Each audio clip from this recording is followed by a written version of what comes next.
əvvəllər sanki günah olan, məsələn, tutaq ki, şəhvət o günahlardan biridir.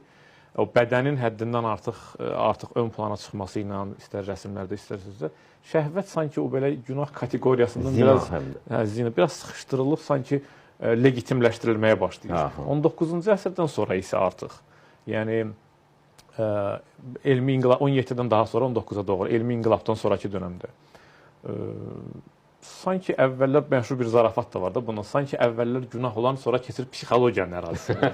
Doğru. Yəni psixologiyanın ərazisi. İndi məsələn tutaq ki, şəhvət, zina günah idi.